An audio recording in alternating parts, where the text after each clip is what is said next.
Ahí está, se puede desahogar. A ver si te escucha.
Bien, buenos días.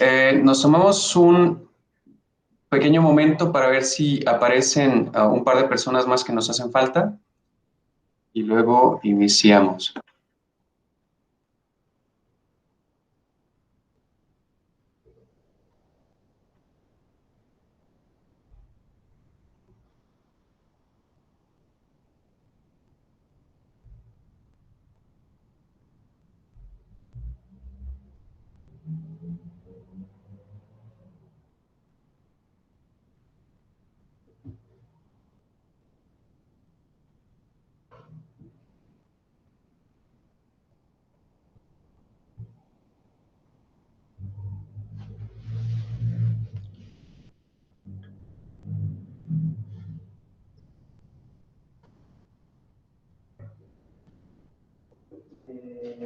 Dice a la mover un poco la cámara, que se vea un poco más centrado. Mi mano.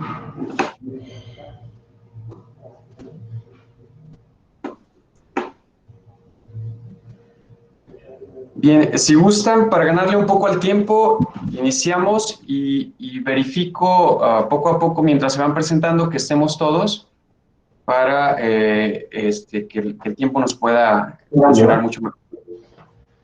Entonces, primero, muy buenos días nuevamente. Yo sé que venimos de la sesión anterior, ya tenemos ese preámbulo y creo que eso nos ayuda mucho para avanzar de manera ágil. Yo soy Carlos, soy investigador en la Universidad de La Salle Bajío, trabajo junto con Mario y estaré acompañando en este grupo como moderador. Además, nos acompaña Omar como relator y con él inclusive al final tendremos este ejercicio de recuperación de los principales comentarios que se viertan en este conversatorio.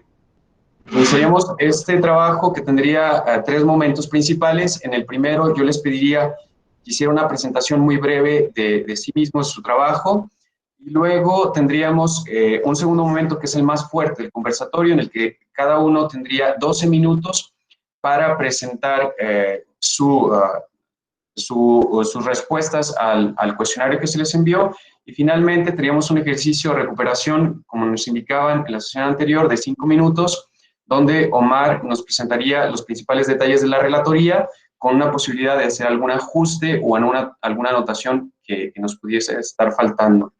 Entonces, si gustan, los llamo y al tiempo hacen una presentación breve para irlos conociendo. Iniciaríamos con Paulo Orozco Hernández, del ITESO. Paulo.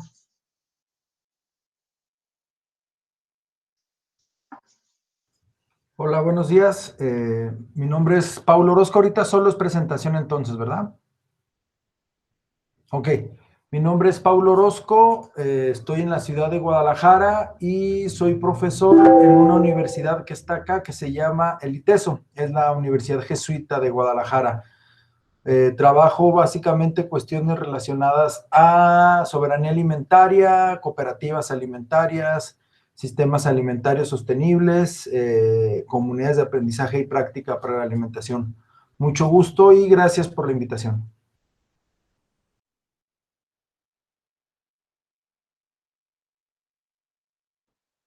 Gracias, Paulo. Podemos seguir con Manuel. Manuel de Jesús.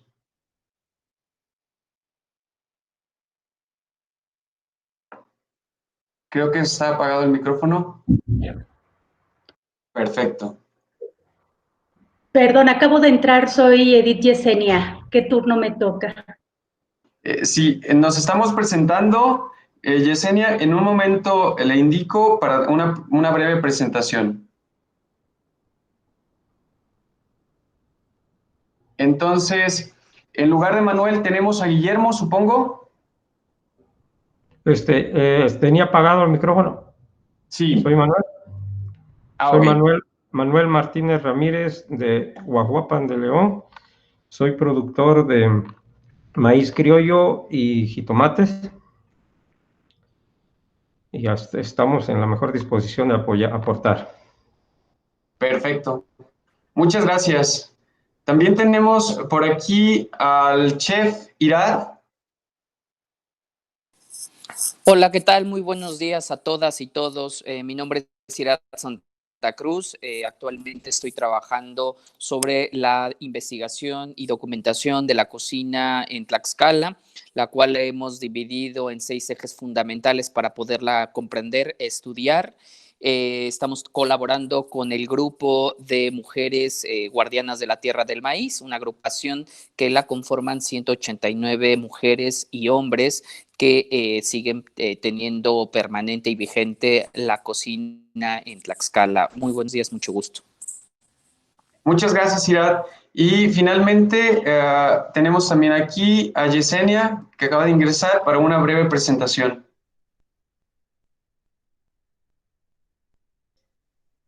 Gracias, pues muy buenos días, tengan todos. Yo soy Yesenia Peña, soy investigadora del Instituto Nacional de Antropología e Historia y coordinadora del Proyecto Nacional Cocinas en México, Procesos Biosociales, Históricos y de Reproducción Cultural.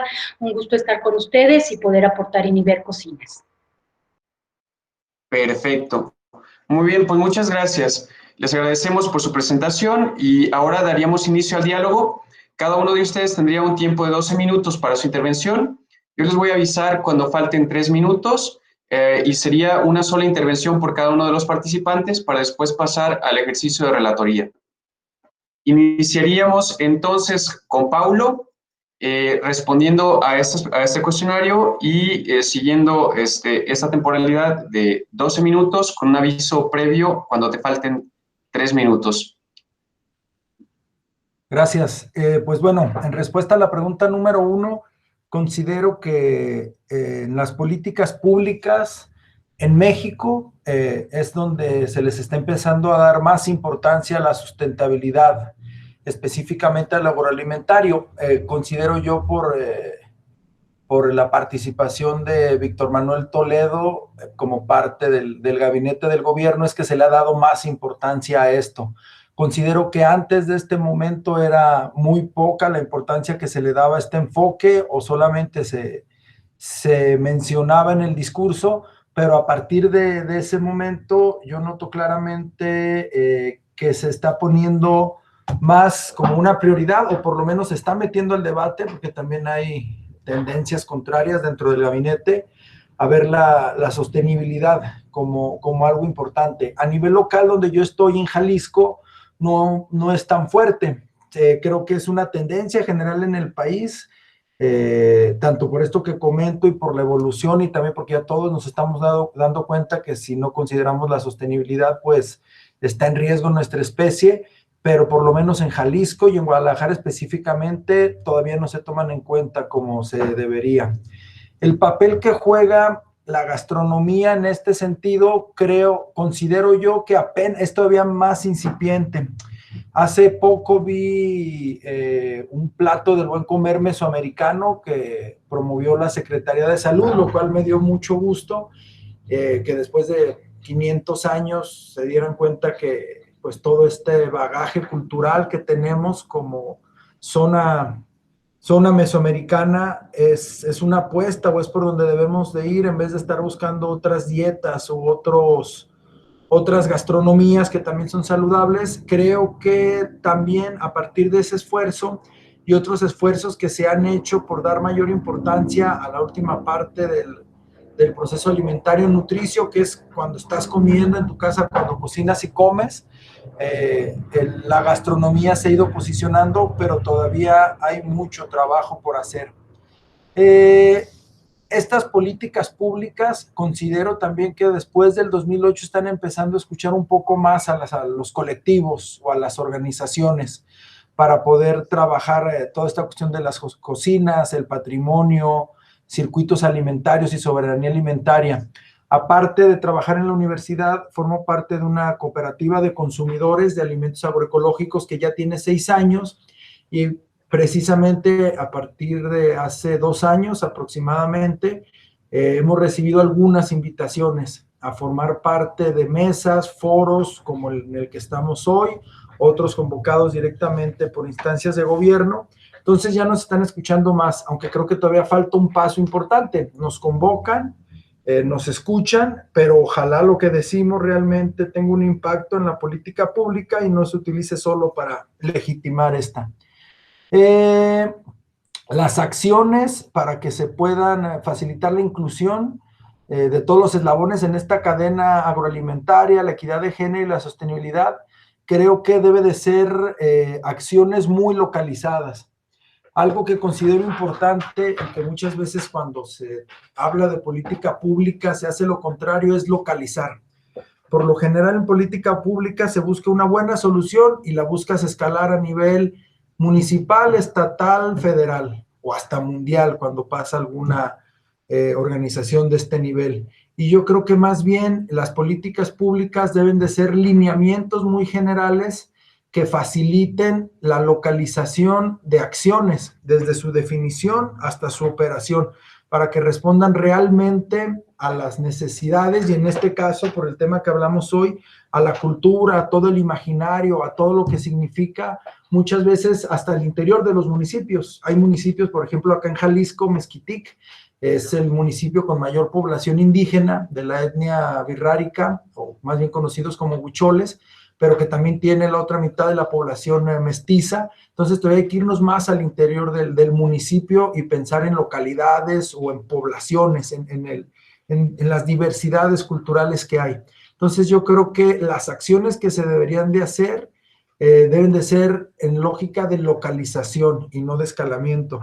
Siempre he pensado que las políticas públicas, haciendo una analogía con la agricultura, debe ser como una amplia sombra de un árbol que te proteja y te deje trabajar a partir de tus ritmos, tus costumbres, tus necesidades, pero bajo esa protección y bajo esa generación de entornos adecuados para poder, en este caso, comer adecuadamente para el contexto en el que estemos.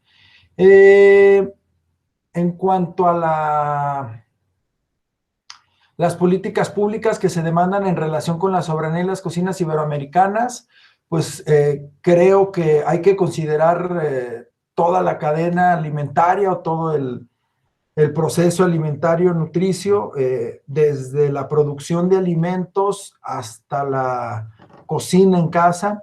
Creo que toda esta cuestión cultural y gastronómica, sobre todo desde los hogares y para los hogares, se ha olvidado.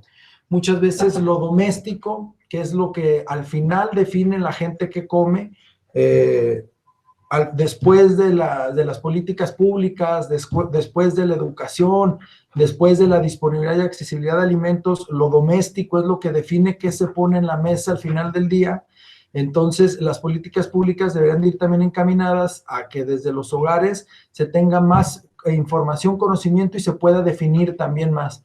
Pero creo que también desde los hogares debemos de tener más protagonismo y organizarnos para ser actores clave de todo este cambio, no solamente receptores pasivos de todas estas políticas públicas que se deben hacer. Entonces, yo incluiría en estas políticas públicas un elemento que facilite la organización de las familias o de las unidades domésticas para acercarse al alimento, acercarse a través de los alimentos a la cultura y resignificar la alimentación. Yo soy nutriólogo de formación básica, después estudié maestrías más en el área social, pero yo creo que la forma más eficaz de poder modificar hábitos alimentarios y de poder tener posteriormente salud de la población es resignificar la comida, el comer como un acto cotidiano. Entonces, debemos yo desde mi punto de vista resignificarlo desde dos ámbitos, desde lo cultural, conocer la riqueza cultural que tenemos, gastronómica, aprenderla porque muchos ya la hemos olvidado, vivirla y estarla practicando continuamente, pero también entender el comer o la alimentación como un acto de poder, que nos lo han quitado durante muchos años, que la industria ha querido ser la encargada o la empoderada de darnos de comer, ya sea desde la distribución, la restauración o simplemente el acceso fácil a alimentos. Debemos de tomarlo otra vez nosotros desde los hogares y entonces empoderarnos y volver a tomar, a resignificar culturalmente la comida. Los medios ideales, pues la organización, y creo que por ahí vamos avanzando lento, pero bien. Este conversatorio y otros que me han invitado son muestra de ello, y también las múltiples iniciativas de redes alimentarias alternativas que hay en el país, cooperativas, organizaciones de producción y de consumo, pequeñas tiendas, organización de mujeres para el acceso a alimentos, canales cortos de comercialización, sistemas participativos de garantía. Creo que esa forma para poder incidir en las políticas públicas, todos los actores, es una organización al interior de los colectivos, pero también entre colectivos. Y pues... 3 minutos. Listo, ya terminé. Ahí dejo mi participación. Gracias. Bueno, excelente, Pablo, muchas gracias. Todavía quedaban 3 minutos, pero igual los podemos recuperar al final si hubiera alguna especie de anotación en la relatoría. Sí, o los dones. Gracias, Pablo. Entonces, le cedemos la palabra a Manuel, igual respondiendo a estas mismas preguntas y con un tiempo de 12 minutos. Yo igual le avisaría cuando le queden 3 minutos para que vaya redondeando las ideas y que pueda cerrar. Ok, gracias. Soy Manuel Martínez, técnico agropecuario. Estamos hablando es muy difícil, o ha sido muy difícil aterrizar algo en la región. Me tocó hace 15, 12 años trabajar para instituciones donde nos hemos enfrentado a una realidad triste de que si ahorita me da gusto que hay nutriólogos, que hay chef en este proceso de la cocina, porque a mí me tocó estar que, por ejemplo, si se trataba de estar en el IFE, había ingenieros agrónomos, se trataba después de dar asistencia al campo y eran ingenieros civiles. La parte de producción es bien complicada. Yo me llevé 20 años dando servicio, hoy llevo 8 años como productor, me dediqué a la producción porque siempre queremos que otra gente lo haga, que otras personas produzcan lo que nosotros consumimos, pero hay mucha mala información, muchos malos instructores que en lugar de ayudar al productor echan a perder cultivos. En lo personal, yo produzco maíz criollo, estoy tratando de que los maíces criollos tomen auge, que sea un alimento más orgánico, más puro, y que a las familias pues tengan esa nutrición, ese acercamiento a algo que se está perdiendo por los maíces transgénicos, por las grandes empresas que dicen vas a producir tanto, y en cuestiones de también los jitomates, hay gente que tiene mucho temor en cuestiones de decir es que es de invernadero, tiene muchos químicos, porque desconocemos realmente cómo se produce. Cuando nosotros nos dedicamos a eso, es muy fácil, pero también nos enfrentamos a muchos problemas y tenemos que buscar las mejores maneras de cómo producir y sobrevivir en nuestras producciones. Yo en lo personal tengo esa satisfacción de dedicarme a la producción y consumir parte de lo que yo produzco. Yo le comentaba a Círigo, a gente que conozco, que conocí los medios, le digo, si ustedes vienen por un jitomate, pues trato de que sea lo más orgánico posible. Si vienen por unas mojarras, igual. Si vienen por un maíz, pues tenemos esa disposición.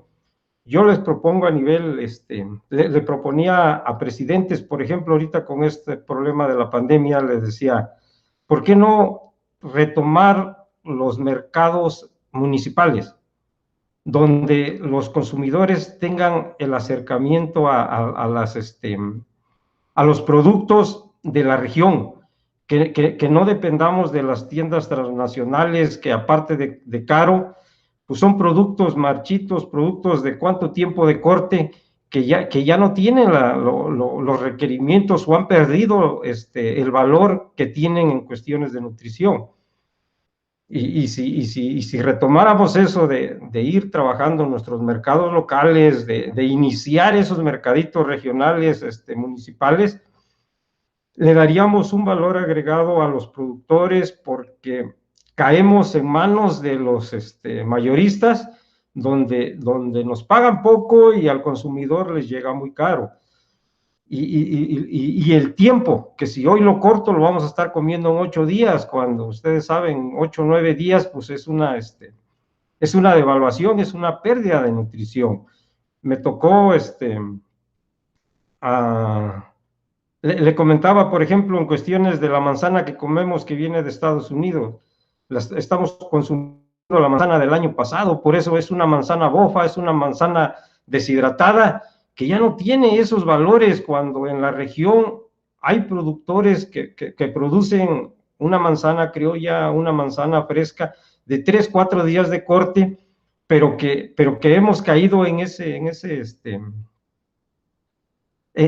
tiendas que todo está en aparador, que todo está aparentemente muy presentable, pero en cuestiones de, si hacemos un análisis en cuestiones de nutrición, pues hay una descompensación enorme.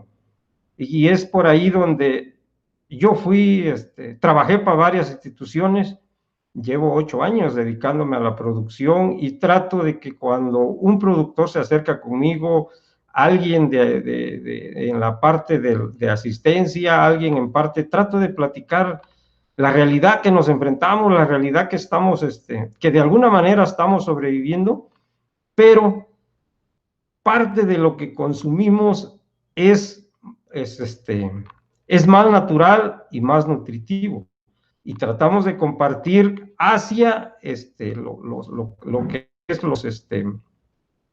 los consumidores que se acercan al domicilio, los que se acercan al mercado, que nos van conociendo, y de alguna manera tenemos ese acercamiento o ese apoyo, o regresar parte de lo que nos dio la formación hacia los consumidores. Yo es un poco, no sé, este proceso me interesa, porque de alguna manera nos tienen que escuchar a los productores y ver nuestras carencias, nuestras necesidades y el potencial que tenemos para darle de comer a mucha gente, para darles una mejor alimentación, y qué mejor que estas estructuras. Es muy difícil trabajar en organizaciones por los cambios de poderes, destruyen a las organizaciones por iniciar otras y echan a perder toda una estructura. A mí me tocó esa parte por ejemplo, como tomatero, estábamos organizados a nivel región, a nivel estado, hubo cambio de poder y se vino todo abajo, nos desconocieron cuando nosotros teníamos un camino que acercábamos a proveedores, a comercializadores, a nuestra gente le traíamos mejores precios en cuestiones de los materiales que se utilizan, pero ese cambio de poder nos tira todo abajo, y decimos, bueno, ¿hasta cuándo? Entonces, no tenemos la capacidad ni el capital de decir, mándamelo, un ejemplo, por ejemplo, un de micelio de hongo, en Hidalgo vale 35 pesos, con el transporte se va a 71. Entonces, les digo, nos lleva a la parte de comercialización, ¿y qué es lo que hacemos? Pues perder de nuestras ganancias para poder invertir, poder sembrar.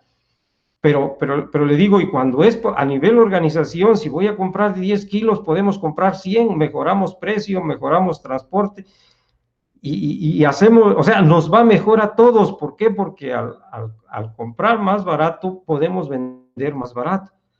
Pero a nivel, cambios políticos nos da nos obstruye a la gente que tratamos de organizarnos, de producir, pero sí nos ha afectado bastante esos cambios políticos que nos echan todo abajo. Es mi participación, y espero, no sé, que alguien me entienda. A nivel, soy un productor regional que llevo 8 años ya dedicándome a la producción. Muchas gracias, Manuel. Me parece que su experiencia y todo lo que nos relata será muy interesante para ir uniendo hilos, cabos, y es cierto, yo creo que este grupo, de hecho, es esta evidencia de que podemos hablar entre todos los que estamos involucrados con ese tipo de políticas, desde diferentes perspectivas, desde diferentes ópticas, y tratar de tejer ideas. Y en ese sentido, le cedo la voz ahora a Irad, chef, que me parece que también será muy, muy interesante escuchar los planteamientos, la perspectiva y esta opinión sobre las políticas públicas en el caso mexicano, desde ahora su campo, su ámbito y lo que trabaja.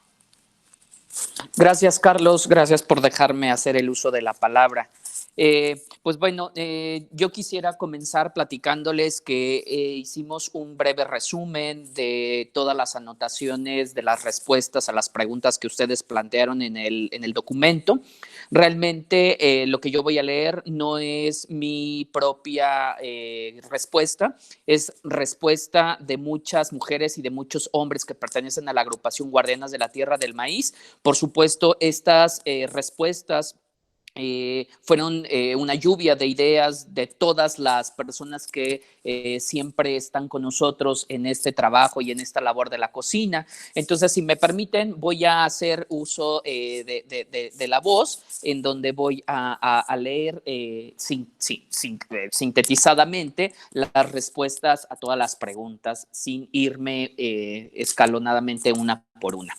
Pues primero quisiera comenzar que uno de los problemas graves que suceden en nuestra vida actual y cotidiana es que nuestra alimentación ha sido desvalorada desde el punto de vista que lo extranjero o lo foráneo suele ser mejor que lo propio y lo local. Eso es lo que siempre nos han dicho y lo que nos han comentado. Los saberes indígenas, rurales y campesinos siempre han sido motivo de desprecio, de hacer menos la capacidad que tienen los campesinos para depender de sus sistemas de cultivo. Por eso nos atrevemos a decir que las tecnologías deben de adaptarse al campo y no el campo a ellas. A las comunidades indígenas, rurales y campesinas y al pueblo en general se nos ha creado una idea de rechazo a lo propio, de avergonzarnos de nuestro propio origen. ¿Por qué? Porque hoy comer frijol, maíz, nopales es sinónimo de pobreza y de humildad. Nos dicen que la mejor dieta pues es la dieta del Mediterráneo, cuando no sabemos que nuestra propia dieta siempre está basada en una muy buena alimentación de ingredientes variados que nos ofrece la Madre Tierra, y que están vinculados muchos con los grandes agrosistemas alimentarios. Creemos muy bien que hoy en día las tecnologías quieran imponerse a los saberes campesinos, pero debemos siempre mirar al campo en donde están todos estos saberes. No obstante, nos olvidamos de esa gran riqueza de conocimientos que se han transmitido de generación en generación. ¿Cuándo volveremos a comer lo que nuestros abuelos y nuestras abuelas comían? ¿Cuándo nos daremos cuenta que los ingredientes de la agroecológicos es la alternativa y la solución a los problemas de salud? Es decir, no puede haber recomendaciones nutricionales basadas en salmón, en lechugas, en arúgulas, en aceite de olivo, en ingredientes que ni siquiera forman parte de nuestra dieta, sobre todo de la dieta campesina, rural e indígena. Se debe entender que quienes deben estar más sanos y mejor comidos son nuestros campesinos, pues ellos son el ejército que produce nuestra comida.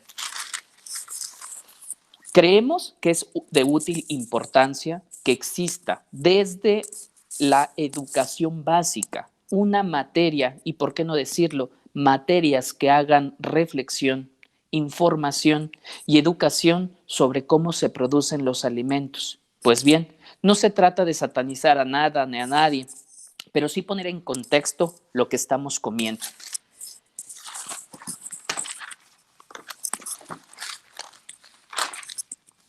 Las políticas públicas deben de ser incluyentes, entendibles y digeribles, de fácil comprensión, así como es la propia alimentación. Por eso nosotros creemos que debe de existir una campaña que se llame Informar para Educar y Educar para Cambiar. Si no hay información, no podemos educar. Y si no hay educación, no podemos hacer ningún tipo de cambio. Desde el gobierno, creemos que las instituciones que deben de estar plenamente conectadas es el Sistema para el Desarrollo Integral de la Familia, DIF, en donde a través de sus comedores escolares se debe de fomentar la buena, la sana y sobre todo la alimentación originaria, la alimentación mexicana. También debemos de entender que la Secretaría de Educación Pública debe de existir una educación y cultura originaria. Es decir, a las nuevas generaciones se le debe de fomentar, informar y educar sobre los saberes indígenas, rurales y campesinos, de la importancia de la agroecología como una materia obligatoria y no optativa, de las valiosas semillas que nos dan identidad, de esos frutos y de esos productos, de las comidas que nos aportan, dignificar el trabajo de las manos mágicas que labran la tierra y la sabiduría y destreza que crean suculentos platillos. Si bien no se trata de atacar a nada ni a nadie, pero sí creemos que también desde la salud los nutriólogos nos deben de dar a entender que nuestra dieta, que nuestros alimentos, que nuestros ingredientes también son sanos y también son saludables. Esta situación mundial nos hizo mirar hacia adentro, a nuestro interior, y no solo hacia el corazón, sino al México en su profundidad. Que no dejó de producir, el que nunca se detuvo y nunca se detendrá. México que a pesar de ser el más flagelado, hoy fue el más visto y el que nos salvó y nos sacó adelante.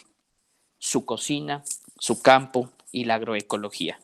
Debemos hacer entender a la población urbana, y hago referencia a esta población, pues es a la que pertenezco y a la que pertenecemos la gran mayoría de los que estamos aquí presentes, pues es aquí en donde de cierta forma, hablando del capitalismo, se concentra la riqueza y es el que mayor consume. Nuestra labor es hacerle entender que la verdadera comida está en las manos de mujeres y hombres del campo, indígenas y rurales. Nuestra alimentación que está en mercados y tianguis, que son los recintos en donde nos abastecemos. Siempre debemos de buscar las leyes desde lo cotidiano. Las costumbres culinarias pasan de generación en generación, incorporándose indisolublemente a los hábitos cotidianos. Esas enseñanzas son componentes esenciales de ceremonias y de ritos que aseguran la cohesión comunitaria. Debemos de promover, difundir, fortalecer los saberes y sabores indígenas, campesinos y rurales, la protección y el fomento de los sistemas tradicionales de alimentos. Hay que poner de moda el campo. ¿Por qué no lanzar una campaña que diga debemos de poner de moda al campo? No debemos de dejar entender que el agua es la parte fundamental. El agua nos da vida. Ya haciendo, este es un resumen de lo que hemos tomado de las respuestas de las cocineras. Nosotros sí creemos también que debemos de fijarnos en crear una política de la tortilla verdadera, de la tortilla original, hacer uso y consumo de productos directamente desde el campo y que el frenesí o la moda desde las ciudades no opaque el trabajo de los campesinos y de las campesinas. Sabemos muy bien del despojo de la tierra, el cambio climático. El capitalismo es el que juega con el sentimiento del campesino. Pues bueno, desde aquí nosotros queremos decir que también en Tlaxcala hemos luchado y hemos trabajado desde nuestras propias trincheras, con, sin o a pesar de todo el trabajo que hace el gobierno. Nosotros como sociedad civil organizada hemos creado el Día de la Cocina Tlaxcalteca, en donde por supuesto le damos valor a ese trabajo, a esas manos maravillosas que crean suculentos platillos. Sí creemos que las dependencias en primera instancia que deben de estar con políticas públicas es reiteradamente el Instituto Nacional, el DIF, perdón, la Secretaría de Educación Pública y la Secretaría de Salud. Debemos de reconocer los conocimientos tradicionales y campesinos, derecho de los pueblos indígenas y comunidades, derechos de los productores. Debemos de fijar un sistema normativo propiamente desde los pueblos y desde las comunidades para resguardar nuestras semillas nativas. Protección y fomento de los sistemas tradicionales de producción de alimentos y saber de dónde proviene nuestra comida. Pues bueno, hasta aquí sería nuestra participación. Esto es solamente una lluvia de ideas de todas las respuestas que nosotros recibimos de al menos 54 mujeres que se encuentran alrededor del estado de Tlaxcala. Simplemente tratamos como de pues reducirlas. Sabemos que fue un poco complicado, pero bueno, esa es nuestra aportación y agradezco bastante que me hayan dado el uso de la palabra. Muchas gracias, Irat. Me parece que tu aportación también va articulando muy bien el conversatorio, donde iniciamos primero con programas y políticas desde esta perspectiva y mucho más acotado a Jalisco y su realidad, para luego pasar a esta intervención sobre mujeres y hombres del campo, desde la parte de los productores y las problemáticas que nos planteaba Manuel, hasta ahora cómo vas conectando tú con ahora las mujeres y los hombres de la cocina y cómo este proceso se va reavivando con otras perspectivas, con otros valores y con otro tipo de elementos, que yo creo que se van a poner todavía mucho más integrados en esta secuencia con las aportaciones que nos hará Yesenia desde el INAH y la perspectiva que podría tener sobre esta problemática de las políticas públicas. Yesenia, te escuchamos. Gracias. Nuevamente, muy buenos días. Efectivamente, yo quiero comentar algunas apreciaciones donde hemos logrado integrar desde el Seminario Nacional de Cocinas en México algunos puntos de vista que pueden abonar a las preguntas que hoy pues nos ponen en la mesa para poder compartir saberes y sabores en torno a nuestra culinaria mexicana. Pues el primer punto es partir justo de la diferencia que estamos nombrando o cómo estamos nombrando lo sostenible, la seguridad y la soberanía alimentaria. En el caso del gobierno federal anterior, se hablaba del término de sustentabilidad, ¿no? Donde se hablaba de un México próspero y de la integración de una ley federal de apoyo a la gastronomía nacional, para de ahí desplantar a políticas sociales. En el gobierno actual tenemos algunas contradicciones. No sabemos si esa ley de fomento a la gastronomía sigue vigente o no.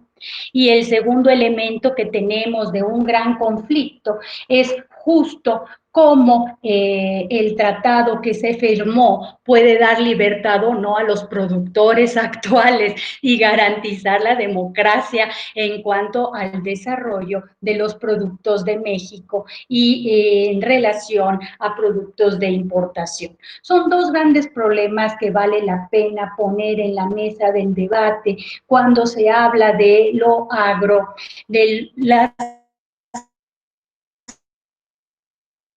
cuestiones de en particular que vale la pena retomar es que efectivamente la comida y la cocina no solo se asocia con lo que se produce, cultiva o cosecha, sino también con los ingredientes, su estacionalidad, las cuestiones que tienen que ver con la presencia de los conocimientos y los territorios de las personas, sus memorias, su aprovechamiento y, por supuesto, cómo estos generan no solo beneficios a la salud, sino también el placer derivado de tener un símbolo cultural y nacional y el sentimiento de bienestar, que esto nos lleva al punto de calidad en la alimentación, no solo es sostenibilidad. En ese mismo tenor, vale la pena pensar y entender los discursos, las prácticas y las políticas culturales relacionadas con esto, con memoria, territorio y patrimonio, de cada uno de los múltiples grupos culturales que tiene México, las implicaciones del reconocimiento de sus culturas alimentarias y sistemas de frente al acceso culinario gastronómico que lleva de la mano la dieta industrializada. Esto es prioritario, ya que nos permite poner en la distancia entre local, regional, global y entre lo que es la industrialización de la dieta, de la que la seguridad alimentaria se hace cargo en términos de productos orgánicos del campo o productos de la industria. Estos elementos nos permiten a nosotros empezar a ubicar que lo local es un punto de conflicto. Y al hablar del enfrentamiento de local global, estamos hablando de una globalización alimentaria, de cocinas patrimonio y de una serie de elementos que surgen para posicionar una marca país, no solamente al interior, sino al exterior. Y esto condiciona por mucho las políticas públicas que se tienen en torno al agro y a la agroalimentación. De ahí que lo local es el producto de la integración histórica y movilidad translocal de nuestras distintas poblaciones y realidades culinarias, tanto de códigos ancestrales como modernos. Y esto nos permite a nosotros ver justo cómo se van generando políticas como esa del fomento y apoyo a la gastronomía, donde te obligan a seleccionar un platillo por cada municipio, aunque no lo tengas, donde se certifican cocineras y cocineros tradicionales para ir de la mano con esa marca país. Y en el mejor de los casos, pues poner y posicionar la autenticidad de nuestras cocinas al frente, cuando en realidad la política dista mucho de esa realidad, puesto que esa política emergente que comentamos es justo aquella que nos permite a nosotros entender que su surgimiento está basado en una política de bienes y servicios, y no en una política que ponga al centro al ser humano. Y esto nos habla entonces de otras necesidades de políticas públicas. En este caso, se dio este fomento a través de una gastronomía mexicana y de una cocina tradicional, que trae una serie de problemáticas que hay que checar si siguen vigentes y cuáles sobrevivieron y cuáles generaron acciones específicas por grupos organizados fuera de esta oferta gastronómica mexicana, que solamente tomaba en cuenta la gastronomía mexicana como los platillos endémicos de México, sus tradiciones culinarias derivadas de Mesoamérica, lo que sea que eso sea, y de Europa, sin tomar en cuenta las especificidades locales, el norte y las influencias que tenemos asiáticas, sefarditas, entre otras. Entonces, no puede estar supeditado un modelo de cocina tradicional mexicana hacia lo que es un modelo gastronómico único. Eso es a lo que nosotros llamamos justo un universalismo y una homogenización que nos permite ver las múltiples caras del proceso global. El otro elemento crucial a tomar en cuenta aquí es indudablemente la industrialización de la dieta. En esta industrialización de la dieta, habrán muchos sujetos que están a favor y otros que están en contra. Y esto es importante, ¿por qué? Porque la industrialización de la dieta nos está hablando de recursos inocuos, de rapidez, elementos que muchas otras cocinas no pueden competir con eso. Y esto nos habla de cómo están los usos, las costumbres y los imaginarios de los mexicanos enfrente de lo que comen. Casi siempre el alimento, aunque evoca historias, memorias y demás, la gente tiene el desconocimiento, como bien decía Manuel, del proceso de producción. No le interesa lo que está detrás. Y al no interesarle, pues solamente quiero ver el filete, solamente quiero ver el jitomate bien gordo, quiero ver todos esos elementos. Entonces, esta problemática de la inmediatez y que encuentras el recurso en cualquier lugar y en cualquier época del año, también rompe las construcciones simbólicas del sujeto con su relación con el entorno natural, con el entorno de los procesos de producción, etcétera. Hay un libro de Anthony Wilson que habla justo de la industria alimentaria y propone que la industrialización ha degenerado la comida y que con ello la salud de los humanos también.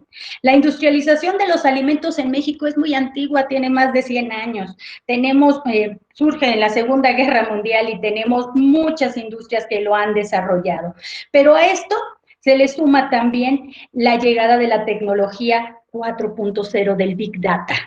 Esta es una problemática real, puesto con el tratado que acabamos de firmar, pues esta es una tecnología que ya se está desarrollando en México y ni los agrónomos, ni nosotros, ni los investigadores mexicanos sabemos los alcances que se tiene de un campo sin campesinos, que es a lo que va este tipo de tecnologías. Entonces,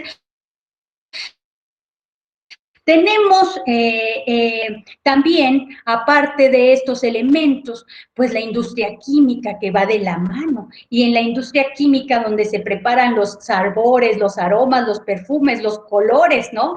De algunos ultraprocesados y que nuevamente se están redefiniendo como alimentos curiosamente orgánicos y naturales. Y muy nutritivos, ¿por qué? Porque están lifolizados, porque tienen proteínas, tienen carbohidratos, tienen una serie de procesamientos óptimos que con los estilos de vida modernos van muy bien. Entonces, en realidad, es una serie de problemáticas que tendríamos que plantear. No solo es la memoria, la cultura, territorio y patrimonio, sino las realidades de la interacción social con la industria alimentaria y cómo esta industria alimentaria de la que he hablado, muchas veces tienen al margen a los productores y campesinos mexicanos, a los pequeños productores y campesinos mexicanos. De ahí que valdría la pena tomar algunas pautas. Claro que sí. ¿Cuáles son los patrones locales aceptados y apropiados que desplazan los códigos, locales, regionales, por códigos culinarios homogenizantes de esta alimentación globalizada?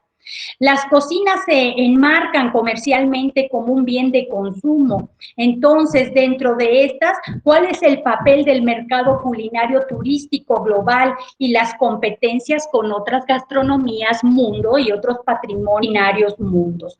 Y finalmente, valdría la pena pensar cómo se da la vinculación de la industria agroalimentaria y la cocina, donde se deben de fomentar esos productos locales y de calidad, pero también la conservación del patrimonio, no inmaterial de la cultura solamente, sino biocultural, entendiendo así la cadena agroalimentaria y la cadena de valor comercial como un sistema alimentario conjunto para poder entenderlo, porque mientras estemos viendo los productos y alimentos por un lado, la tradición por otra, la industria por otra, nunca podremos integrar la cadena de valor comercial, de producción y de conocimiento que se tendría que integrar para poder entender cómo respetar la memoria, el territorio y los patrimonios bioculturales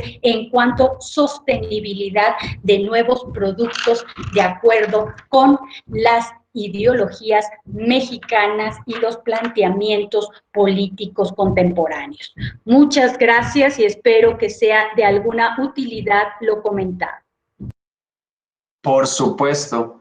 Me parece que tenemos aquí un grupo bastante interesante. Los puntos de vista que se han planteado desde ámbitos distintos, desde escenarios diferentes, creo que ayudarán mucho para ir tejiendo todas las ideas que nosotros rescataremos en este análisis de las políticas públicas de varios países. Para el caso de México, yo creo que los tres grupos, ya escucharemos en un momento las relatorías, tanto de este como de los otros dos que están trabajando en alterno, pero la recuperación sí creo que será bastante enriquecedora para poder replantear o inclusive sugerir algunas estrategias de política pública que pudieran abonar a lo agroalimentario.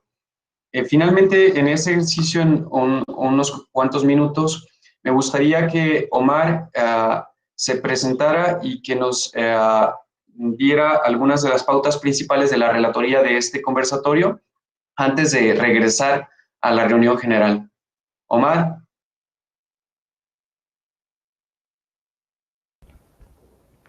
Sí, bueno, estoy terminando de organizar las ideas porque realmente pues fue bastante interesante todos los puntos que han vertido. Por ejemplo, en cuestiones de políticas, pues rescatar el hecho de que las políticas deben tener continuidad, más allá de la ideología partidista. Si se está viendo que una política es útil, se debe mantener, además de incorporar elementos que permitan que ésta sea integradora, que permita tener la voz de todos los actores involucrados, pero también la participación de estos, que deje de ser solamente el papel y se convierta realmente en, que pase del discurso a un sistema de aplicación. Además de que considere las necesidades de aquellos que están involucrados y sobre todo que se adapte, que sea un sistema flexible, que se pueda adaptar a las diferentes necesidades y características de los territorios, de los pueblos, de las comunidades.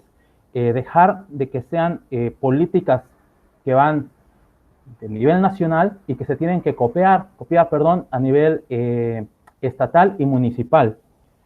Además, pues tenemos que empezar a incorporar en estas políticas elementos tanto de sostenibilidad, de sustentabilidad, como lo gusten llamar, de soberanía alimentaria, e involucrar a todos los actores, los que están directamente participando y los que son indirectos, en este caso, consumidores, por ejemplo. Se debe tener una participación activa de toda la población, de toda la ciudadanía, para exigir y reclamar los derechos que poco a poco hemos ido perdiendo.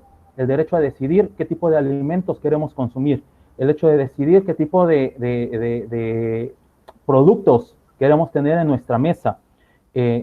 Incluir también políticas de educación para saber cuáles son los productos que tradicionalmente se han venido consumiendo, los sistemas de producción de alimentos, de transformación y de consumo. Darle un lugar importante a los campesinos, no dejarlos de lado, porque como mencionaban, ellos son el campesino y la cocinera tradicional, son quienes nos han estado alimentando durante varias generaciones, sin importar las características adversas que se han tenido en el país. En tiempos de crisis y de bonanza, ellos se han mantenido en pie. Y también dar una nueva reorientación y significación a lo que es la gastronomía. Dejar el discurso de marca país, un término que me agradó en lo personal bastante, dejar de utilizar platos emblemáticos como los únicos que son consumidos en nuestro país y darle el lugar al sistema alimentario local. Dar pauta a aquello que se come día a día y no solamente a lo que es un alimento festivo o un alimento ritual. Y con esto estaríamos hablando de un sistema alimentario integral, porque estaríamos revalorizando semillas, estaríamos colocando en su lugar al productor, al transformador y al consumidor. Saber qué es lo que comemos para poder mantener en pie a nuestro país. No sé si gusten algún otro comentario, si tengan alguna nota aclaratoria. Me gustaría que cuando dices de lo ritual y demás, es complementar, aparte de lo ritual, aparte del originario, tradicional e identitario, estos otros elementos. Y agregar que la sostenibilidad o sustentabilidad va de la mano con la soberanía alimentaria en el sentido de que es una respuesta política y de resistencia, de lucha campesina en el mundo. Esto es muy importante. ¿Por qué? Porque justo la soberanía es el grito de resistencia campesina, de buscar esos elementos y herramientas que sean útiles para que junto con el gobierno se puedan dar los lineamientos de sustentabilidad, ya que la cadena de valor agroalimentario sostenible requiere sobre todo de gobernanza. Y es allí la clave sobre la cual se regirá la transversalización de, ¿qué les gusta? De la interculturalidad, de los derechos humanos y derechos de los pueblos indígenas y campesinos y, por supuesto, de la perspectiva de género, porque es indudable, ¿verdad?, que mucho de la culinaria pues haya estado en manos de mujeres también. Gracias. Muy bien, pues muchas gracias. Gracias a todos en este grupo. Les acabo de colocar en el chat la liga para regresar a la reunión principal. Entonces podríamos pasar a la otra reunión y en cuanto esté en la otra podrían colgar esta para que se cierre y ya regresemos con todos los demás para escuchar las otras relatorías. Muchas gracias. Gracias a todos. Un gusto y ojalá esto se replique pronto. Gracias, Omar. Gracias, Carlos. Gracias a todos. Gracias, Omar. Un gusto.